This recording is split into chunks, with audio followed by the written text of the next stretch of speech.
Baik, selamat siang saudara. Selamat mengikuti perkuliahan ini. Kita perkuliahan kali ini masih melanjutkan tentang proses identifikasi bakat yang ada di olahraga dayung, khususnya di nomor rowing ya. Dan juga akan kita mencoba untuk membahas tentang indikator-indikator dan variabel-variabel yang harus ada di dalam proses identifikasi bakat atlet rowing. Nah, saudara-saudara sekalian, kalau di minggu yang lalu kita sudah membahas tentang konsep dan teori tentang identifikasi bakat. Nah, kali ini kita mencoba untuk membahas tentang indikator-indikator yang diperlukan. Kenapa ini perlu disampaikan? Agar saudara-saudara para mahasiswa ini juga mengetahui item-item tes apa yang dibutuhkan ketika kita akan melakukan proses identifikasi bakat atlet, khususnya di nomor rowing ya. Dan yang pertama akan saya coba untuk awali dari pendapatnya Eltenburg ya. Eltenburg itu menyampaikan bahwa seorang atlet ini kelihatannya dilihat dari antropometri ya, dari biometrik atau postur tubuh ya. Seorang atlet rowing itu kalau putra itu minimal tinggi badannya 190, kalau putri 176. Nah, apa yang menjadi gambaran saudara?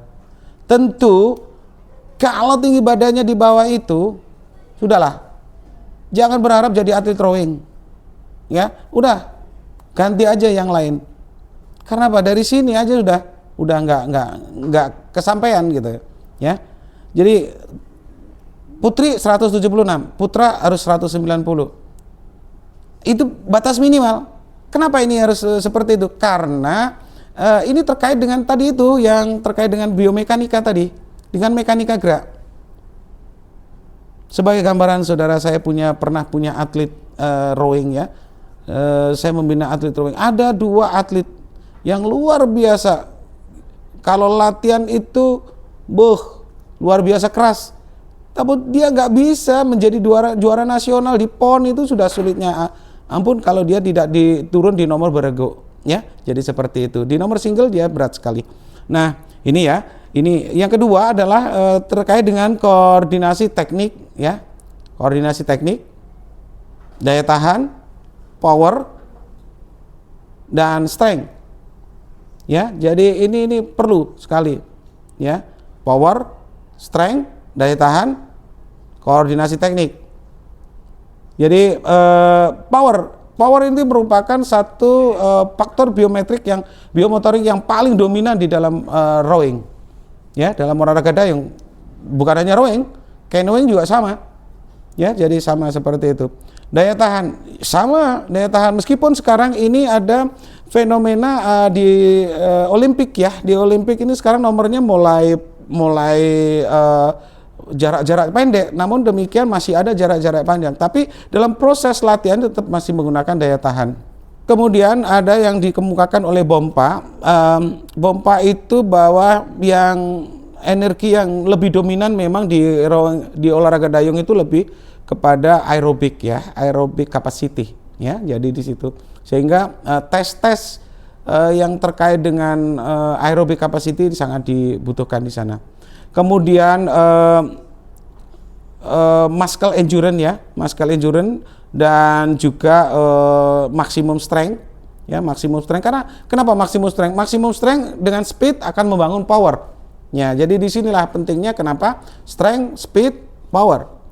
Ya, tapi speed di sini bukan sprinting speed begitu, bukan ya. Jadi speed di sini adalah movement ya, speed movement ya. Dan berikutnya adalah tujuan latihan adalah muscle endurance dan strength serta power. Jadi itu yang disampaikan oleh Bompa. Jadi Bompa sangat menggarisbawahi beberapa hal. Yang pertama aerobic capacity, yang kedua adalah muscle endurance, dan yang ketiga adalah maximum strength, dan berikutnya adalah power. Ini untuk seorang pendayung atau rowing ya. Nah, rower. Nah, kita ngomong masalah aerobic capacity. standar minimal aerobic capacity sebagai seorang pedayung ya. Kalau itu khususnya di rowing ya. Kalau itu di kelas berat ya, kelas berat putra. Jadi dayung itu rowing itu ada kelas berat. Kelas berat putra atau kelas open nih istilahnya ya. Ini minimal 6,1. 6,1 VO2 max-nya. Mililiter ya, mililiter 6,1. Terus kemudian kalau itu kelas ringan dan junior putra itu 5,1. Terus kemudian kelas berat putri itu 4,2 ya VO2 max-nya. Kalau itu kelas ringan dan junior putri itu adalah 3,7 ya. Ini standar minimal. Lebih tinggi lebih bagus tentunya ya. Jadi seperti itu. Berikutnya adalah ini ada gambaran kalau kita menggunakan parameter tes. Ada dua parameter. Kita tahu juga bahwa di ini khususnya membahas rowing ya. Rowing itu ada bisa menggunakan tes ergo rowing ya, ergo mesin rowing. Ergo mesin rowing, EMR. Ergo mesin rowing ya. Biasanya set 6.000 meter atau mungkin bisa di set dengan waktu ya. Atau mungkin bisa di set dengan jarak ya. Ya, jadi untuk elite atlet itu biasanya untuk yang kelas open tadi yang saya sebutkan tadi itu kalau menggunakan ergo mesin rowing EMR itu kalau jarak 6.000 ya waktunya harus kurang dari 19,30 ya, itu seperti itu. Ini baru bisa turun di elite atlet ya. Jadi seperti itu. Ini parameter-parameter yang harus Anda ketahui ketika Anda melatih. Jadi kalau atlet Anda nanti atau Anda sendiri menjadi atlet, kalau parameter ini belum bisa dicapai ya latihan yang keras ya. Jadi seperti itu. Di sini menunjukkan bahwa endurance sangat dibutuhkan. Di samping endurance juga daya power ya. Terus kemudian kalau kita menggunakan tes air atau time trial di air itu kita jarak 2000 meter harus 6 waktunya 6 ya, 6 menit ya atau kurang. Yang atlet atlet yang kelas ringan itu harus 20,1 atau di bawah itu. Kalau menggunakan menggunakan tes air ya 6,18 kurang dari itu.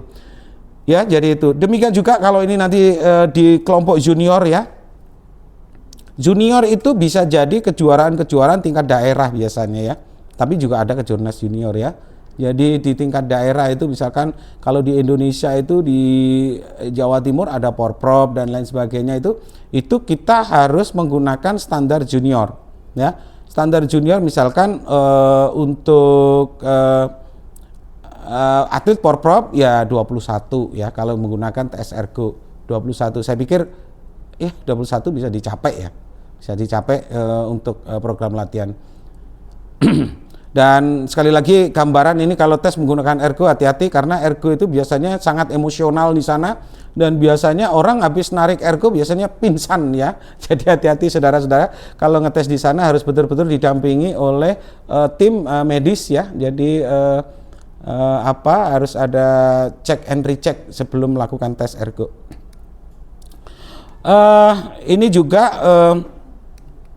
saya lanjutkan. Ini masih ada gambaran lagi yang terkait dengan untuk perempuan ya, untuk putrinya. Kalau untuk elite atlet yang woman ya, elite atlet woman kelas open ya, open itu bebas. Kelas boleh, kelas ringan boleh, kelas berat juga boleh, tetapi ini resikonya mereka harus berhadapan dengan elite atlet. Itu 21,5 itu kalau menggunakan ergo, tapi kalau menggunakan ergo mesin rowing, kalau menggunakan tes air itu bisa 6,5 ya. Jadi itu. Saya lanjutkan. Ini adalah parameter tes yang dikemukakan oleh para ahli. Bentuk tes, parameter tes, dan kelompok tes untuk biometrik. Tinggi badan, ya, berat badan, tadi sudah saya sebutkan ya, rentang lengan, tinggi duduk, lebar bahu, dan panjang tungkai. Ini kalau kita menggunakan biometriknya, tes. Jadi tinggi badan, berat badan, rentang lengan, tinggi duduk, lebar bahu, dan panjang tungkai. Nah, dari tes-tes ini yang harus nanti kita ambil datanya kalau kita ingin membina atlet. Kenapa tinggi badan, kenapa berat badan, kenapa rentang lengan, kenapa tinggi duduk, dan kenapa lebar bahu? Nah, ini nanti yang akan saya tugaskan kepada Anda untuk mencari alasan-alasannya. Kenapa ini harus diambil? Ya, untuk itu. Lanjut. Untuk tes biomotorik, daya tahan umum, biasanya bisa, kalau sekarang banyak ya. Sekarang banyak alat tes untuk daya tahan umum. Kita bisa menggunakan MFT ya.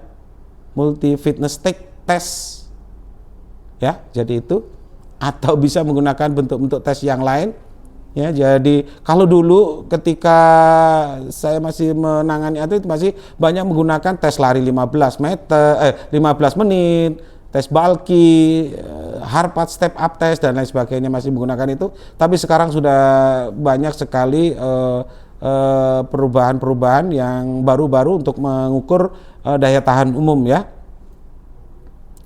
Nah, ada yang lebih spesifik lagi, yaitu dengan menggunakan step test ya. Step test itu adalah tes yang dirancang untuk melakukan tes di ergo machine rowing, tapi stepnya itu sudah disetting ya. Jadi ini nanti akan ada di bahasan khusus ya. Atau tes 6 menit di ergo. Jadi biometrik ini hampir semuanya kita akan mengukur lebih banyak kepada aerobik dan anaerobik capacity. Berikutnya untuk masih tes biomotorik, tes koordinasi, flexibility, kemudian kecepatan dan daya tahan, dan juga kita akan ngetes strength ya. Jadi seperti itu, kekuatan tungkai, kekuatan lengan, dan lain sebagainya. Demikian saudara untuk pertemuan kali ini yang terkait dengan itu. Sebelum kita akhiri saudara, saya ada gambaran buat saudara terkait dengan identifikasi bakat. Bahwa saya katakan ada 2 teori tentang bakat ya di dalam olahraga, yaitu late talent identification dan early talent identification. Ada 2. Late talent identification itu apa? Yaitu talent identifikasi yang agak terlambat atau belakangan. Contohnya kayak Dayung ini. Dayung itu usia 16, 17 itu masih boleh mengawali program latihan. Tapi jangan macam-macam dengan olahraga senam. Ya, senam harus early. Bulu tangkis early, terus kemudian tenis lapangan juga early. Tetapi kalau dayung itu termasuk lead, ya, lead talent identification. Sehingga apa? Dengan gambaran-gambaran ini seperti yang dikemukakan oleh Bompa, nanti akan saya sampaikan kepada saudara-saudara tabel yang dibutuhkan untuk mengawali sebuah proses latihan atau proses identifikasi atlet, terus kemudian kapan kita akan melakukan proses spesialisasi dan kapan akan terjadi golden age-nya. Jadi golden age-nya itu kapan. Demikian saudara yang pertemuan kali ini, dan saya berharap saudara sudah mempelajari dari awal hingga akhir yang terkait dengan talent identification. Sekedar review. Dan kali ini yang perlu dipahami oleh saudara bahwa masing-masing nomor di dalam dayung ini memiliki spesifikasi berbeda, indikator-indikator yang berbeda-beda. Namun sedemikian ada gambaran-gambaran secara umum bahwa yang dibutuhkan itu adalah, yang paling utama adalah daya tahan, kapasitas aerobik, biomotorik, biometrik, dan juga faktor psikologis. Demikian pertemuan kali ini, dan mohon tadi tugas yang saya sampaikan yang terkait dengan apa yang harus dikerjakan, tolong itu bisa dikerjakan. Demikian, selamat siang.